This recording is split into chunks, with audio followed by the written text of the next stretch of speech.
نحمدہ و نصلی علی رسولہ الکریم، اما بعد فاعوذ باللہ من الشیطان الرجیم، بسم اللہ الرحمن الرحیم۔ آیت نمبر 146 سورہ آل عمران۔ وَكَأَيٍّ مِّن نَّبِيٍّ قَتَلَ مَعَهُ رِبِّيُّونَ كَثِيرٌ فَمَا وَهَنُوا لِمَا أَصَابَهُمْ فِي سَبِيلِ اللَّهِ وَمَا ضَعُفُوا وَمَا اسْتَكَانُوا وَاللَّهُ يُحِبُّ الصَّابِرِينَ۔ اس کی ورڈ ٹو ورڈ ٹرانسلیشن دیکھیں گے ہم۔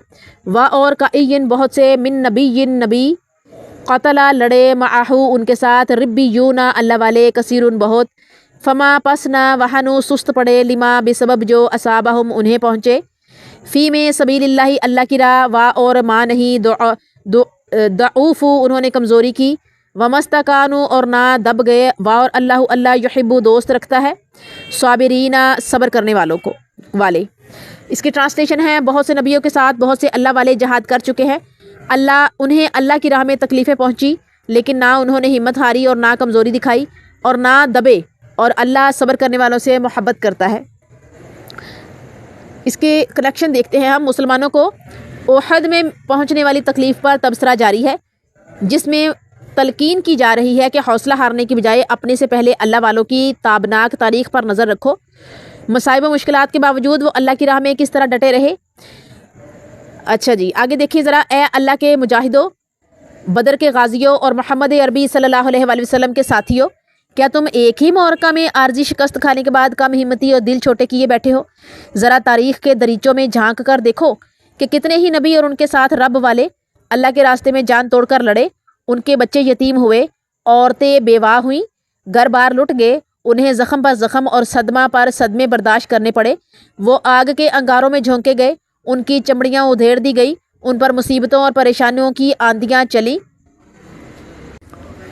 مصائب کے پہاڑ ٹوٹے، صدموں اور زخموں سے چور چور ہوئے۔ اس کے باوجود وہ پوری استقامت کے ساتھ بہادروں اور جواں مردوں کی طرح میدان کارزار میں سینہ سپر رہے۔ وہ دشمن کے مقابلے میں نہ بزدل ہوئے اور نہ ہی کم ہمت ہوئے۔ سورہ بقرہ کی آیت نمبر 214 ہے۔ سورہ بقرہ کی آیت نمبر 214 آپ کے سامنے رکھوں گی اس سلسلہ میں۔ ام حسبتم ان تدخلوا الجنة ولما يأتكم مثل الذين خلوا من قبلكم مستهم البأساء والضراء وزلزلوا حتى يقول الرسول والذين آمنوا معه متى نصر الله ألا ان نصر اللہ قریب، جس کی ٹرانسلیشن کچھ یوں ہے، تم سمجھتے ہو کہ جنت میں جو ہی داخل ہو جاؤ گے، حالانکہ ابھی تم پر ان لوگوں جیسی حالت نہیں آئی جو تم سے پہلے گزر چکے ہیں۔ وہ سختیوں اور بدحالیوں سے دوچار ہوئے اور انہیں جھنجھوڑ دیا گیا، یہاں تک کہ رسول اور جو لوگ ان پر ایمان لائے تھے پکار اٹھے کہ اللہ کی مدد کب آئے گی؟ سنو، اللہ کی مدد قریب ہی ہے۔ اب یہاں اس آیت میں کیا ہے؟ کیا تم یہ گمان کیے بیٹھے ہو؟ کیا یہ تم سمجھتے ہو کہ تم جنت میں ایسے ہی داخل ہو جاؤ گے، صرف آرزو کرنے پر، صرف خواہش کرنے پر؟ نہیں، یقین جانو کہ اللہ تعالیٰ دین پر مستقل مزاج رہنے اور پریشانیوں میں صبر کرنے والوں کو پسند کرتا ہے۔ اللہ کے بندے اپنے محنتوں اور قربانیوں پر اترانے کی بجائے نہایت ہی عاجزی اور صراف گندگی کے ساتھ اپنے رب کے حضور اپنی کوتاہیوں، لغزشوں اور اطاعت و جہاد میں کمی و بیشی کی معافی طلب کرتے ہوئے کفار کے مقابلہ میں استقامت اور اللہ تعالیٰ سے نصرت و حمایت طلب کیا کرتے تھے، جس کے نتیجے میں اللہ تعالیٰ نے ان کو دنیا میں عزت و عظمت عطا فرمائی اور دین کی خدمت کی توفیق بخشی۔ یہی لوگ آخرت میں بے پناہ اجر و ثواب کے مستحق ہوں گے۔ اللہ تعالیٰ نیکی کرنے والوں سے محبت کرتا ہے۔ یہاں فی امرنا ہمارا کام کے الفاظ سے واضح ہوتا ہے کہ اللہ والے دین کی خدمت اور جہاد فی سبیل اللہ کو کسی پر احسان کے طور پر نہیں کرتے، کسی پر احسان کے طور پر نہیں بلکہ اپنا فرض سمجھ کر ادا کیا کرتے ہیں۔ میں آپ لوگوں سے بھی کہوں گی، کیا کہوں گی بھلا، کہ یہ جو آپ لوگ اللہ کی راہ میں ایفرٹ کرتے ہیں نا، وقت خرچ کرتے ہیں اپنی ذات پر، دوسروں کی ذات پر، اسے فی سبیل اللہ اپنا فرض سمجھ کر، ڈیوٹی سمجھ کر کریں تو انشاءاللہ تعالیٰ بے تحاشا اجر پائیں گے، دنیا میں بھی اور آخرت میں بھی۔ اس آیت کے مسائل دیکھتے ہیں۔ نمبر 1، بہت سے انبیاء کے ساتھ کثیر تعداد میں نیک لوگ جہاد کرتے رہے۔ نمبر 2، انہوں نے جہاد فی سبیل اللہ میں نہ ہمت ہاری اور نہ دب کر رہے۔ نمبر 3، اللہ تعالیٰ حوصلہ مند لوگوں کے ساتھ محبت کرتا ہے۔ نمبر 4، اللہ تعالیٰ کے بندے اللہ تعالیٰ سے ثابت قدمی کے لیے دعا کرتے ہیں۔ نمبر 5، اللہ تعالیٰ دنیا اور آخرت میں اجر عطا فرماتا ہے۔ نمبر 6، اللہ تعالیٰ نیکی کرنے والوں سے محبت کرتا ہے۔ تفسیر بالقرآن دیکھیں گے ہم کہ انبیاء علیہ السلام اور ان کے مجاہد ساتھی، انبیاء علیہ السلام اور ان کے مجاہد ساتھی، عیسیٰ علیہ السلام اور حواریوں کی جان نثاری، سورہ صف آیت نمبر 14۔ نمبر 2، جالوت و طالوت کا معرکہ، سورہ بقرہ آیت 249۔ نمبر 3، نبی کریم صلی اللہ علیہ وآلہ وسلم اور آپ کے صحابہ کا جہاد، سورہ فتح آیت 29۔ اور نمبر 4، مجاہدین ہی بلند و بالا ہوں گے، سورہ نساء آیت نمبر 95۔ یہ ہے جی ہماری آج کی سورہ آل عمران آیت نمبر 146۔ آگے چلتے ہیں نیکسٹ آیت کی طرف۔ بسم اللہ الرحمن الرحیم، سورہ آل عمران آیت 147۔ وَمَا كَانَ قَوْلَهُمْ إِلَّا أَن قَالُوا رَبَّنَا اغْفِرْ لَنَا ذُنُوبَنَا وَإِسْرَافَنَا فِي أَمْرِنَا وَثَبِّتْ أَقْدَامَنَا وَانصُرْنَا عَلَى الْقَوْمِ الْكَافِرِينَ۔ اس کے ہم ورڈ ٹو ورڈ ٹرانسلیشن دیکھیں گے۔ وا اور ما نہیں، کانا تھا، قولا کہنا، قول ہم ان کا، اللہ سوائے ان کے، قالو انہوں نے، دعا، قالو انہوں نے دعا کی، ربنا اے ہمارے رب، اغفر لنا بخش دے ہمیں، ربنا اغفر لنا اے ہمارے رب بخش دے ہمیں، ذنوبنا ہمارے گناہ، وا اور اسرافنا اور ہماری زیادتی، فی امرنا ہمارے کام میں، وا اور ثابت رکھ، اقدامنا ہمارے قدم، وا اور انصرنا ہماری مدد فرما، علی پر قومی قوم، کافرین کافروں کی جمع ہے، یہ کافر کی جمع ہے، کافروں جمع میں آتا ہے۔ اس کی ٹرانسلیشن دیکھیں گے، ان کی آرزو صرف یہ تھی کہ پروردگار ہمارے گناہوں کو بخش دے اور ہم سے ہمارے کام میں جو زیادتی ہوئی ہے اسے معاف فرما اور ہمیں ثابت قدم رکھ اور کافر قوم پر ہماری مدد فرما۔ یہ ہے جی اس کی ٹرانسلیشن جو کہ میں نے آپ کے سامنے رکھی۔ جی یہاں پر دیکھیے گا ذرا، ہم نے جب دعا کرنی ہے تو ہمیں چاہیے کہ ہم ایسی دعا کیا کریں۔ کیا لکھا اس میں کہ ان کی آرزو صرف یہ تھی، ان کی آرزو صرف یہ تھی، آگے کیا لکھا ہے کہ ربنا اغفر لنا ذنوبنا واسرافنا فی امرنا وثبت اقدامنا وانصرنا علی القوم الکافرین۔ ہمیں بھی چاہیے نا، ہم کہیں پروردگار ہمارے گناہوں کو بخش دے اور ہم سے ہمارے کام میں جو زیادتی ہوئی اسے معاف فرما اور ہمیں ثابت قدم رکھ اور کافر قوم پر ہماری مدد فرما۔ تو یہاں پر جو ٹاپک چل رہا ہے غزوہ بدر اور غزوہ احد کا، جس میں شہداء جو ہے نا ان کی تعداد زیادہ تھی، مسلمان شہداء کی، تو جس پر مسلمانوں کو دکھ تھا، افسوس تھا، تو اللہ تعالیٰ جو ہے ان کو تسلی بھی دے رہا ہے، اللہ تعالیٰ ان کو سمجھا بھی رہے ہیں، اللہ تعالیٰ ان کو جو ہے وہ بتا بھی رہے ہیں موت کا وقت مقرر ہے، جو لکھی ہوئی ہے اور جہاں آنی ہے وہیں آنی ہے۔ سو جو سمجھ جاتے ہیں وہ ڈرتے نہیں ہیں، وہ ہر مشکل کے وقت میں آنکھوں میں آنکھیں ڈال کر، مشکل اور تکلیف کی آنکھوں میں آنکھیں ڈال لیتے ہیں اور اڑتے پھرتے ہیں۔ تو یہاں پر جو ہے وہ یہ ہے کہ ان کی آرزو صرف یہ تھی کہ پروردگار ہمارے گناہوں کو بخش دے اور ہم سے ہمارے کام میں جو زیادتی ہوئی اسے معاف فرما، یعنی ہمارے جو گناہ ہیں ہمیں بخش دے، ہمیں معاف کر دے، اور ہمارے جو کام ہے اس میں جو ہم سے زیادتی ہو گئی ہے اسے معاف فرما دے اور ہمیں ثابت قدم رکھ کہ ہم ثابت قدمی سے چلیں اور کافر قوم پر ہماری مدد فرما، یعنی کافروں کو مغلوب کرنا ہے، ہماری مدد فرما، کافر قوم کو ہم پر جو ہے وہ برتری نہ ملے، ہمیں کافر قوم پر غلبہ عطا کرنا، کامیابی عطا کرنا۔ تو یہ بڑی پیاری دعا ہے جو کہ اللہ پاک نے ترغیب دی، ہمیں بھی یہ مانگنی چاہیے کہ پروردگار ہمارے گناہوں کو بخش دے اور ہم سے ہمارے کام میں جو زیادتی ہوئی اسے معاف فرما اور ہمیں ثابت قدم رکھ اور کافر قوم پر ہماری مدد فرما۔ اب دیکھ لیجئے یہودی ہے، ابھی خبریں سن رہی ہوں، میں زیادہ نہیں سن رہی کیونکہ مجھے ٹینشن ہونے لگ جاتی ہے اور طبیعت عجیب سی ہو جاتی ہے، بے چینی سی، دکھ ہوتا ہے، تکلیف ہوتی ہے، میں پھر وہ برداشت نہیں کر پاتی۔